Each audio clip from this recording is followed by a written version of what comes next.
Thank you all for having me. This is such an amazing vehicle that you have. I had no idea that this existed, and I'm so thankful for Denise and Ms. Nowak for getting me connected. Thank you. And so I do want to just start with introducing myself, because I would love for us to just feel like friends talking by the time we get into this. I don't want it to feel like I'm just talking at you, but honestly, if you have any questions, you can just pop in. I don't know that I can answer questions in the chat as I talk. I'm just not that dexterous or tech savvy, but just pop in if you have a question. So I just want to tell you just a few seconds about myself. I am from Memphis, Tennessee. I grew up in Bethel Grove, graduated from Central High School in 1990, and then went immediately into the Navy, which changed my life, grew me up really quickly. I became a Navy nurse. After I got out of the Navy, experimented in hospice, had never heard of hospice in the Navy, helped start a hospice in North Carolina, then moved back home to Memphis with my family, went to Union University to get my family nurse practitioner certification, and then jumped back into hospice as a nurse practitioner. And so I do have a little more than 10 years of hospice experience. I have at times kind of delved into other areas of practice: rheumatology, podiatry, urology, psychiatry, but somehow I always find my way back to hospice. It is my first love. And so I realize that it is a very scary subject. People don't like to talk about it. And what I have figured out is that a lot of communities, whether it is the Christian community or certain ethnic communities, really see hospice as giving up.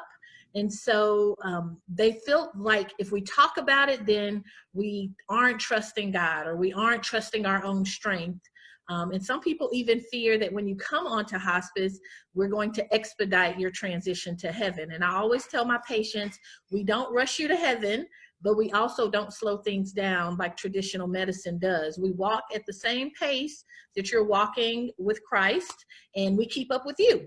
And so I just want to reassure people, and I'm just hoping to equip you so that if you know someone who might be appropriate for hospice, you can tell them you're not giving up. You're just choosing to fight a different way.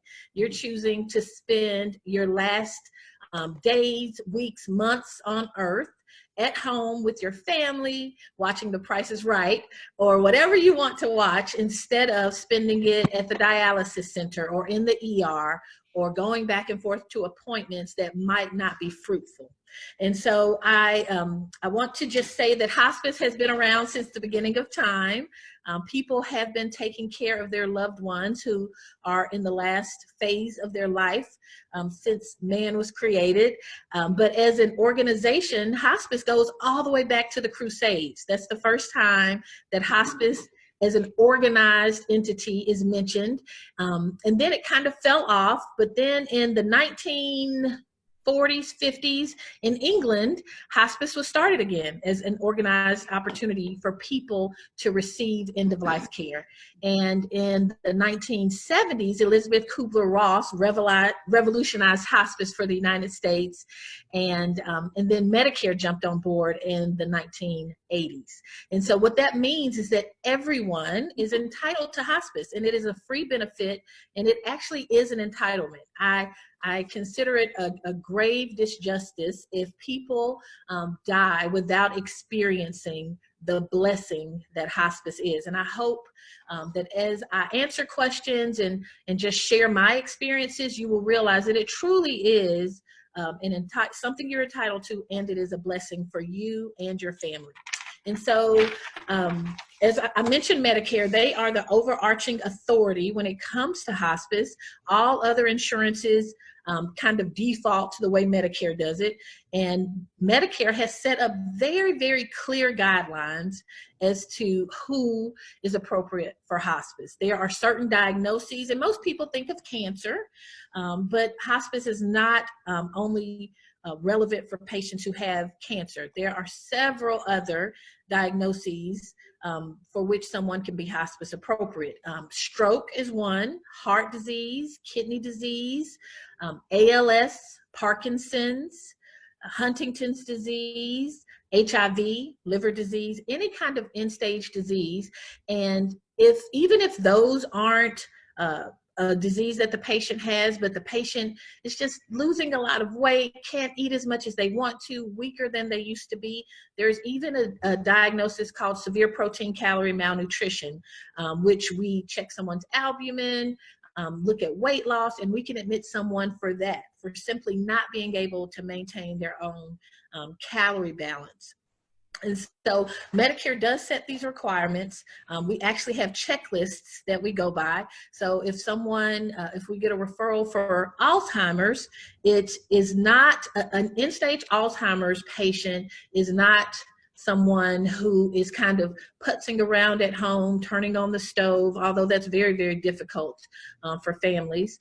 It's not someone who kind of wanders off and gets lost at the mall. It's someone who is at the point where they are not able to walk as well. They're not able to feed themselves as well. Maybe they are incontinent of bowel and bladder. They require a lot of assistance, and sometimes they may not even be able to talk. That is what an end-stage Alzheimer's patient looks like according to Medicare. And Medicare has based those requirements on this basic question: would their primary care provider or their specialist be surprised if this patient was still with us in 6 months? If their primary care provider or their specialist can say, Mr. Smith has cardiac disease. He has been in the hospital 6 times in the last year. He constantly is requiring additional Lasix or new medications, or we're having to add metolazone on top of his Lasix. Then his primary care provider or his cardiologist can say with integrity, I don't think Mr. Smith will be here in 6 months if we allow this disease process to continue unabated. Once the primary care provider or the specialist makes that determination, they make a referral to us. And if there's any question, or even if the family has questions, if they're not sure about hospice, then I or one of my colleagues can go out to their home, or our marketing team can go out to their homes and answer those questions, just to reassure the patient. Or sometimes when I go out, I say, you know, even though this is not an optimal situation, unfortunately, I cannot check off those boxes to say that this patient is hospice appropriate. But there is always the opportunity to just reach out to us at Baptist. Our phone number is super simple. It's 767-6767. And just say, hey, my aunt or my cousin, this is what's going on, and I have some questions, and we will send someone. Generally, I will call just to say, hey, you know, I got your information. I'd love to answer questions. Sometimes those questions can be answered on the phone, but if not, one of us can come out and have a face-to-face conversation about hospice and just help you understand if it is the next step in your medical journey. And so that first step is for us to actually admit you would be having your primary care provider or your specialist refer you. The family can always reach out to their primary care doc or nurse practitioner or cardiologist and say, hey, you know, we have been fighting this fight for such a long time, and mom is tired, and we just cannot go to the hospital anymore. We don't see that it's benefiting her anymore. It's just kind of dragging things out, and she's miserable. We would like a referral to hospice. So you can initiate that referral, and oftentimes, because you have such a great rapport with your provider, they will go ahead and give us a call and have us come out. Once we know for sure that the patient's appropriate, then we can go ahead and admit you. We have a nurse come to the house, do the admission, and then soon thereafter, within the next day or so, you'll start having your regular nurse. And I just like to mention that hospice is a team. It's an amazing team that you get. You don't go to your regular provider any longer, but instead you have a nurse come to your house 2 to 3 times a week, depending on how much you need. You have a CNA, someone who can come in and help with bathing and linen changes 2 to 3 times a week. And those numbers are just our baseline. As patients become weaker or need more assistance or have more symptom changes, we certainly can increase how often the nurse and the CNA comes to your home. We also have a chaplain who's part of our team, someone who can support you spiritually. Even our patients who are not Christians, our chaplains are still there just to walk with you on the spiritual journey. And we also have social workers who are amazing. And they help not only with resources in the community. If you don't know that you're entitled to certain resources, they can help you navigate that. But they also are counselors. They're a shoulder to lean on, not just for the patient, but for the family as well. And then we have the nurse practitioner and our medical director, Dr. Bryan, is phenomenal. I say she has the three C's. She's compassionate. She is a great communicator, and she is competent. She knows how to treat symptoms in a great way. And I have learned so much from her over the last 2 years that I've been working with her. And so I do want to just point out that once you come on hospice, you can keep your primary care provider, or you can come on board with us and have Dr. Bryan be your medical provider. And I do recommend that only because I've seen a handful of times when patients elect to keep their primary care provider. If we have symptoms that are changing quickly, it's difficult for us to call and say, hey, Mr. Smith is having this symptom. What can we do to help him? Sometimes there's a time lapse until we hear back from that office. Whereas with us, you are our patient, our primary patient, and we can make changes literally within moments. Dr. Bryan or myself is always on call. The nurses, if they come in and see that a patient is short of breath or very anxious or any sort of symptoms, having constipation or any symptoms you can think of, then they can call us just like that. And within a few moments, we can make decisions along with the patient, the family, and the nurse based on what is going on. And so you have the right to keep your provider. I think it is more efficient time-wise to choose to come on with us. It makes no difference when it comes to the Medicare benefit, whether you keep your provider or come with us. You have that right. And I do want to talk about, so I'm primarily talking about our home program. So this is if someone is living in their home or in a nursing home or assisted living, independent living, our nurse comes to you. But I do want to share that we also have, as someone mentioned, in Collierville, we have our hospice house, which is, I think, a not very well known, amazing place. It really, I tell my kids, it's like a retreat center where people go to transition to heaven. It's beautiful aesthetically. If you've ever seen it, it literally looks like just a ski lodge. But the people inside of it are beautiful also. The nurses there, they have a chaplain social worker as well. And so the hospice house is great for people who have decided for whatever reason that they cannot stay home or they would not want to stay home during these last days, weeks, or months of their life. And so they can come to the hospice house residentially. We have 24-hour staff that is phenomenally and clinically strong, who are there to check on you every moment of the day and address any needs that occur. There's, again, nurses, social worker, chaplains, CNAs, and administrative staff out there. Right now, because of COVID, our visiting hours are a little different. Generally, the hospice philosophy is that no one should die alone.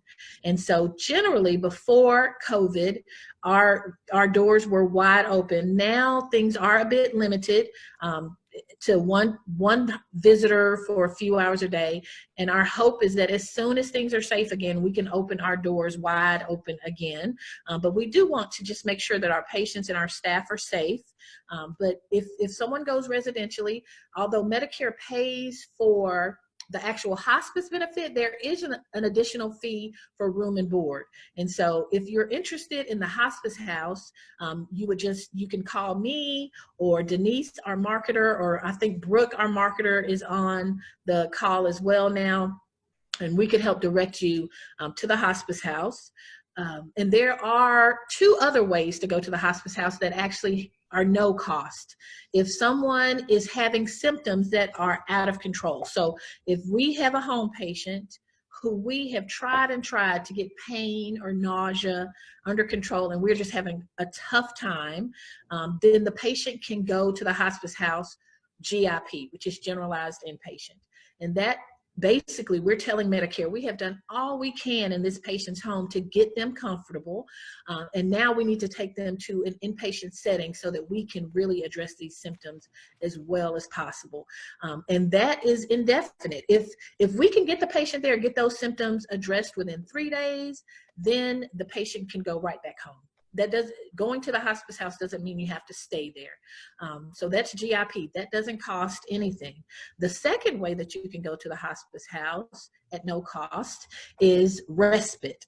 And Medicare allows 5 days of respite for patients when families might say, you know, we love our dad so much, but we things are hard right now and we just need a break for 5 days. Or there is a wedding out of town and we need to go, but of course we can't leave mom home alone, so we want to send her to the hospice house for 5 days. That is absolutely free. You get those 5 days of respite so that your loved one can be taken care of and you can do the things that you need to do, because your health and wellness are just as important as the patient's. And I hope, just as you see that hospice is a team, I hope that you'll know that we are there not just to take care of that patient. I think Denise mentioned that. We are there for the entire family, extended family, and we're not just there until the patient passes away, but even after that, we reach out to you. We see how you're doing. We check on you. We do all that we can to show that we're here for you, not just for the patient. And so I just wanted to mention, so those are the options, the home program, the hospice house. And then the great thing about Baptist that a lot of other hospices don't have is that we have an affiliation with Baptist Memorial Hospital. And so there's a certain floor there on the 5th floor, and there's a few beds that we have set aside just for our patients. So sometimes if someone is GIP, they can go to the hospital instead of the hospice house. And now, again, COVID has affected that to some degree, but those beds are available for our patients, and it is a great opportunity, again, that most hospices don't have. And so I just, I hope that you will understand that Baptist Trinity Hospice is a company that has been around for a really long time. We love our patients, love our staff. We are a happy team. We really work well together. And we look forward to the opportunity to serve you or your family member or your neighbor. And you don't have to understand the ins and outs of hospice. You really don't. I know there's a lot to understand. I have been doing it for over 10 years and I love it. And people say, how can you love something that's so morbid? I have had 5 family members in the last few years who have benefited from hospice. And I always tell people we're all going to pass away at some point. The question is, how will we pass away? Will we pass away at the hospital? Right now, because of COVID, people are passing away at the hospital by themselves. Or will you be home with people who love you in your own bed with your dog on your bed or your cat? So we do get to choose how we leave this earth. And the last point I want to say is hospice is a 6-month benefit, but we do have patients that live past those 6 months as long as they're appropriate. We've had patients on service for 8 months, 9 months, sometimes longer than that, as long as they continue to be hospice appropriate. But oftentimes we have patients who don't make it to those 6 months because there has been a delay in starting hospice. Sometimes people say, oh, I just want to try this last thing, which is absolutely you're right, and you know we all fight differently, but it's heartbreaking to us in hospice when we get someone in the last 24 hours of their life or the last 3 days of their life, because again they didn't get to experience the fullness of what hospice is. And I hope that you'll look at my email address in the chat box and my phone number, and please feel free to call. I don't mind answering any questions at all. All right. Let me go back to my chat here. Does anybody have any questions? If you just want to unmute yourself right now, we've still got a good 10 or 15 minutes. So if awesome question, go ahead and unmute yourself and ask Sherrie. Sherrie, I have a question, or not a question, but a comment. I don't understand. When my mother was in hospice 2 years ago, and I had spent quite a bit of time with her, but it became evident that I wasn't going to be there at her final moments. And the hospice worker suggested to my sister that they call me and gave me a chance to just tell my mom everything on my heart, all the thank yous, all the love. And thank goodness the hospice workers suggested that. That was so precious to me. And thank you for what you do. It made my mom's leaving this earth much, much easier for the family and for her as well. So thank you for what you do. Wow. Thank you for sharing that. I think you will find that for most hospice workers, it really is a call. It's ministry for us. I remember before I even knew what hospice was, I was working in an ER in North Carolina, and a sweet little lady came in from a nursing home, and it was very clear that she was going to die, and she had no family members. And again, I was just out of the Navy, had only practiced aggressive, do everything you can kind of medicine. But something in my heart told me that this little lady should not die alone. I had never heard that philosophy before. It just wasn't something we talked about growing up or that I had been exposed to. But I went in and sat with that little lady and sang hymns until she passed away holding my hand. And I realized several years later when I actually got into hospice that it is a call to love people until they transition to heaven. And so I'm glad you had that experience. And oftentimes patients, even though they may not be able to speak, everyone knows that they can still hear us. And so oftentimes they do need to hear, you were a great mom, you did a good job, I'm going to be okay. Because sometimes they hold on because they're so concerned that we won't be okay. And it is it's a release for them to hear us say, I'm going to be fine. You have fought the good fight. You do what you need to do. And it really releases them to go on and transition. Thank you for sharing that. Thank you. Sherrie, I've got another testimonial for you. Yes, sir.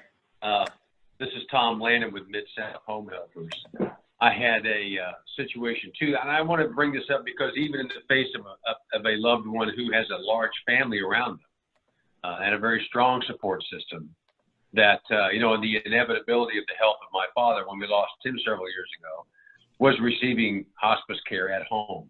Yes, and how important that was to make not only him more comfortable, but the entire family. So I think that what you do is wonderful. I think there's nothing negative about hospice care in any way, and quite the opposite. But I just wanted to share that even when people have a lot of family and a lot of support around them, that hospice care is still extremely important. And thank you for what you do. Thank you.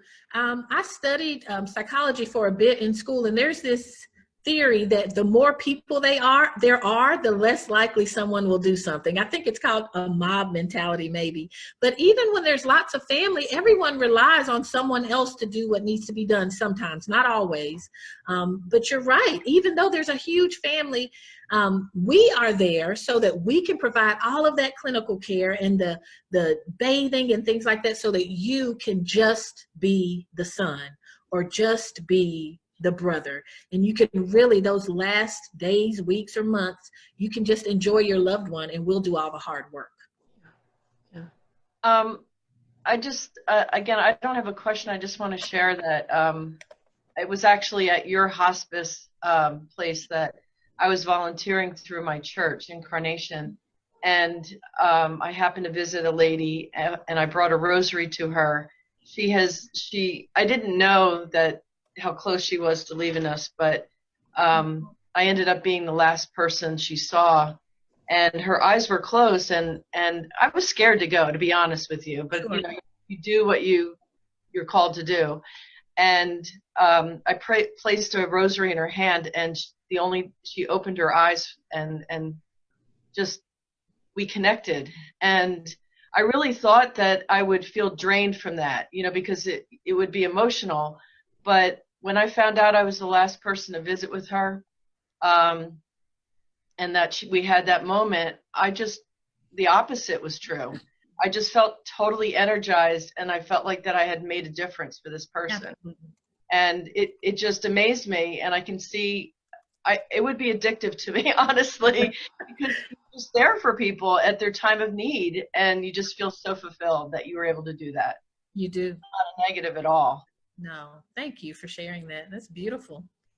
Hey, Sherrie, this is Bill Emerling. Yes, sir. And we're not asking you a lot of questions, just imparting our personal experiences with hospice.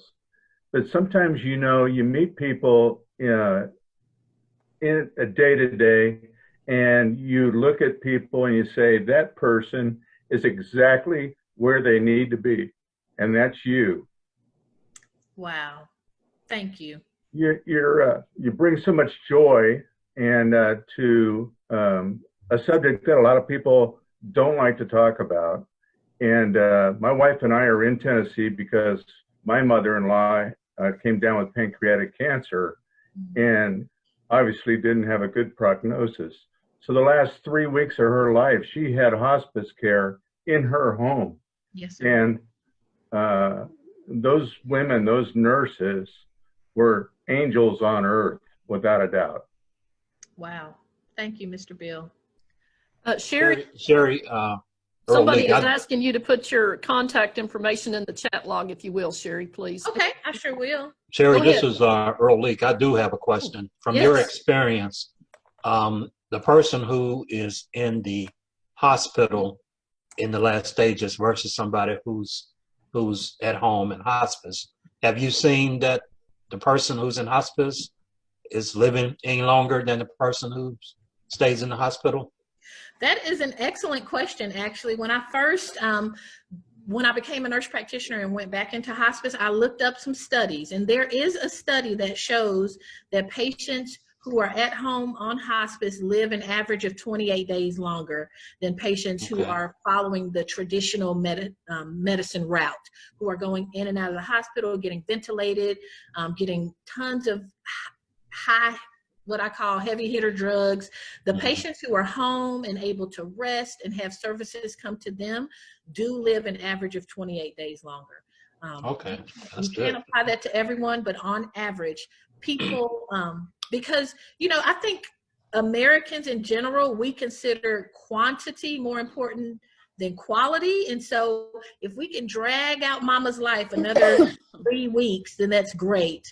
But if she's miserable and she's uncomfortable, then it's not a win for mama. And so, but with hospice, I do believe we get quality as well as a few extra days, quality and quantity. It's a win-win, really. All right. That's thanks. a great question, sir. Hi, Sherrie. I have a comment. So I really resonate with all the other things people were saying. I mean, I'm pretty young and I don't have, like I have elderly parents living back in India. So this is something like a very sensitive topic for us as well. And I just wanted, I mean, I see your energy and this kind of shows how you can make this as your calling. And I just wanted to have a follow-up question on like, and I think Marie Lou kind of hinted on it, that she didn't feel drained after she saw like somebody doing the transition to heaven. And I just, I mean, it just feels, I mean, maybe I'm not there at that stage in my life, but I just feel like, do you do something emotionally to keep yourself strong? Like, is it very, I mean, for me, it's very easy to get connected to people. Like when you connect, you kind of attach, and there are negativity that comes around it. Then so is this something that you guys do to help you all the time in the zone? Yes, that is a great question. When I was a hospice nurse, I went to a lot of funerals, and oh my gosh, that was very, very difficult. I remember one week going to 6 funerals. And when you're with hospice patients, it's very different than other medicine because all of the pretenses and, you know, things that are involved in other areas of medicine, you don't experience here. It is literally, I am hurting, what can you do? It is a very quick bond that forms between the hospice nurse and the patient. And so by the time that patient leaves this earth and you go to their funeral, you feel like you have lost a dear friend. And so it is very, very difficult. I remember after that 6th funeral going home and crying and wondering if I could continue to do this. But I'll tell you what, a couple things that are helpful to me. I have seen death that is so beautiful. And I truly believe this. Death can be as beautiful as birth. You know, it is a transition, just like birth is. And if it is done well, and that person is surrounded by family, and they are comfortable, and they have been able to say their goodbyes, it is just as beautiful as birth. So that brings me a lot of comfort. I feel like I literally get to walk people to heaven. And then the other thing that gives me comfort is I just say this, I don't speak for everyone in our company, but I am a Christian. And so I believe in the Bible where it says we don't grieve as those who have no hope. He doesn't say that we're not going to grieve and it's not going to hurt, but I do have hope that I'm going to see my patients again, and that I'm going to see them healed and whole in heaven at some point. And so that brings me a lot of comfort when those patients have been able to say to me, I have a patient right now who is still with us, but part of his medical history said, I'm a Christian, I've lived a strong life, and I'm ready to see Jesus. And when I hear that, I feel, I feel like I'm holding them back from getting to their ultimate goal if I try to hold on to them. And so I gain a lot of comfort from the patients, their families who are so thankful, and just knowing that God, for me, is real and that he welcomes them into his arms. But it is hard. I do cry. I got very teary-eyed when Mr. Bill was talking. I am a crier. I cry with my patients. It's obvious you are doing the right thing, that you're in the right field, and the way you explained everything, I felt like I was right there in the office with you. One thing I want to ask: everything seems to be evolved around the patient. All the decisions, all the concerns, whatever is activated, is based pretty much solely on the patient. Is that a good statement or not? Absolutely. I tell patients, you are the driver of this bus. We are simply passengers. If the patient is still cognitively intact and they say, I don't want this, then we don't do that. If they have made it very clear and put in writing what they want, which is super important, to have a living will and a healthcare power of attorney, if they have made that clear, once they cannot speak for themselves, that remains in place. We honor that patient until they leave this earth. And so, yes, sir, they are the center of it all. Great. And that needs to be done too. The